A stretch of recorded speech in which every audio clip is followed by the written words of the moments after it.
to the Empire and to this video's sponsor, Skillshare.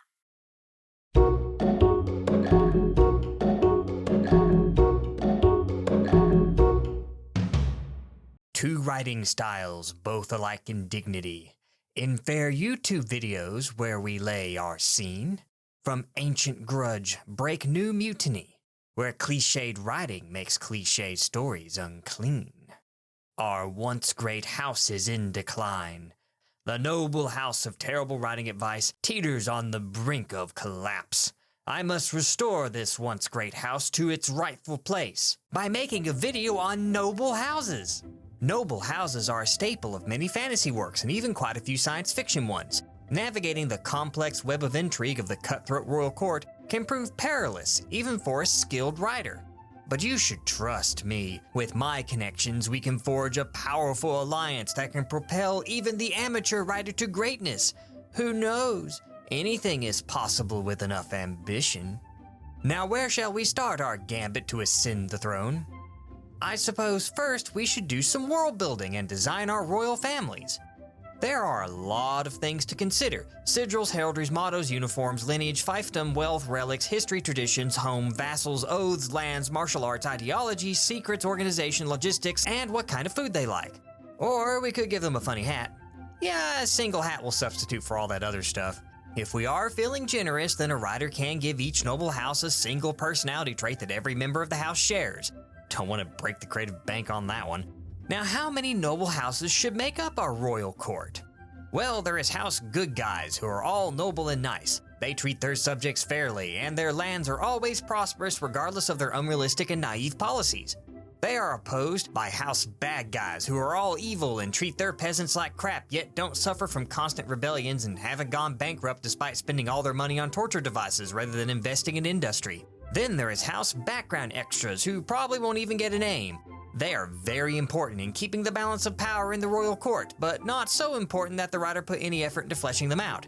We don't want other factions muddying our feud between House Good Guys and House Bad Guys. A third faction, shaking up the status quo and introducing new conflicts and story opportunities, that's as absurd as an upcoming middle class of merchants looking to spread their influence into the royal court by means of marrying into the aristocracy. Can't have that. Give those peasant merchants an inch and next thing you know, they'll be whining about not having a constitution and an assembly. Then bam, constitutional monarchy. That would be terrible because they would start wanting sensible things like representation or force the houses to stop their blood feuds that frequently result in casualties among bystanders. The emperor won't allow that. It is very important that the houses keep their knives pointed at each other's throats and not his. After all, the only thing standing between the emperor's throat and the other house's assassins is his elite royal guard. Luckily for the emperor, it never occurs to the royal guard that maybe the emperor is blatantly incompetent since he keeps putting House Bad Guys in charge of important imperial assets that they proceed to ruin for the sake of being jerks. The thought never enters their head that maybe the captain of the royal guard could probably do a better job and he's merely one knife wound to the emperor's back away from a promotion to the big chair. Historically speaking, a lot of royal guards were actually foreigners to make sure they had no ties to any local factions and would remain loyal to the royal they were guarding. Also, historically speaking, this usually didn't work very well. Thankfully for the protagonist of House Good Guys, the royal guard is nothing more than a slightly tougher minion to face off against after the story's halfway point when it's revealed that the emperor is going to betray House Good Guys because we need to up the stakes. Because of political reasons that I don't need to go into. But where does all this intrigue take place? Why the royal court? The appearance, traditions, and culture of the royal court could be used for world building and can be unique enough to become a character all on its own. I intend to give my royal court the same loving care I give all my characters, and use the standard off-the-shelf stock version. Royal courts are usually opulent, with the nobles enjoying a life of unparalleled luxury. You can tell because everyone's sipping a glass of wine while being snooty. They plot and scheme on the sidelines, frequently disparaging those making presentations to the emperor or king of the court, all in an attempt to curry favor with the other courtgoers. Witty banter is essential as those from feuding houses clash with words within the court. The protagonist better have a quick wit or else lose prestige amongst the other nobles and face humiliation at the hands of his quick-tongued foe. Ugh, it's just like high school. Don't forget the thinly veiled threats. Now, witty dialogue is hard to write, so I better hit the mark. Ha! It's like I'm building a house because I nailed it! Just like that joke, because, nails in a house, get it? Let's move on to the best part, the betrayal. House politics are full of betrayals. Too bad House good guys can't see the traitor in their own ranks. Little do they suspect evil McScheming son, and how could they? I mean, he has a freaking goatee and dresses in all black. Clearly he blends in seamlessly into House good guys. His motive for turning on the house he serves? I don't know, his goatee told him to do it or something. Look, we gotta keep this moving. Now House good guys' only hope is that the Emperor will step in. Oh no, the Emperor has decided to back House bad guys, being the bastion of competence that they are. Now comes the tragic fall of House good guys. Was the groundwork for the fall evident from the early part of the story? Was their fall a result of a noble character trait that prevented them from taking a single ruthless action that could have saved the house? Were they simply outmaneuvered politically in a master gambit by a cunning league of foes? No, House bad guys have a far more devious and elegant plan. Rush in the front door with overwhelming numbers and stab everyone. That cunning plan must have taken forever to come to fruition. House good guys has fallen. But thankfully, the protagonist is now the sole survivor and will one day reclaim their rightful place and restore the house to its former glory by the final act, or at least some point in the series. The heroes will get their chance when House bad guys betrays the Emperor in their own bid for the throne. Who could have seen that coming? I am shocked that murdering psychopaths make for poor allies.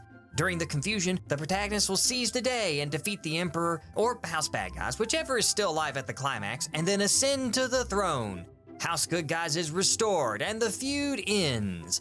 The protagonist is Emperor now and reigns supreme. Or at least he would, if the newly established constitution hadn't limited most of his executive powers. My Emperor. This video's sponsor, Skillshare, has boosted our forces. Excellent. There are just a few other details we need to attend to. First, the planet of Tiberius 5 is currently in a state of rebellion. They keep complaining that we are blowing up too many planets. Rebel scum. Order the Doom Station to destroy their entire planet. Very well, Emperor. The next item has to do with the criminal syndicates on Velom 4. The corruption is becoming quite widespread. There's only one thing to do. Destroy their entire planet. Brilliant, my Emperor. By the way, infrastructure spending on Renar 7 has fallen behind. How should we deal with this? By destroying the entire planet. Naturally. Also, it has been brought to my attention that our tax revenues are falling for some reason. This is concerning. Clearly, we should carefully consider the situation, identify the core problem, and then destroy the entire planet.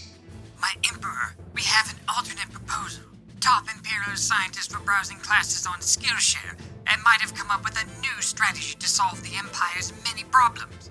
You see, Skillshare has over 20,000 classes in writing, design, animation, and more. The most recent breakthrough was facilitated by a premium membership that gave us access to high-quality classes and new knowledge. Like this class on logo design by Aaron Draplin, which helped us rebrand the Imperial logo. Is this going to be expensive because that Doom Station is already stretching the defense budget? Actually, if you check out skl.sh/TWA6 or check out the link in the description below, we can get 2 months of unlimited access for free. And we don't even have to destroy any more planets. And you've lost me. How unreasonable. Why don't we just not destroy a perfectly good planet while we're at it? Take him away, useless scientist. What has science ever done for the Empire? Oh no, someone hacked our computers and stole our Skillshare sponsorship with science. Who dares? I dare, all according to plan.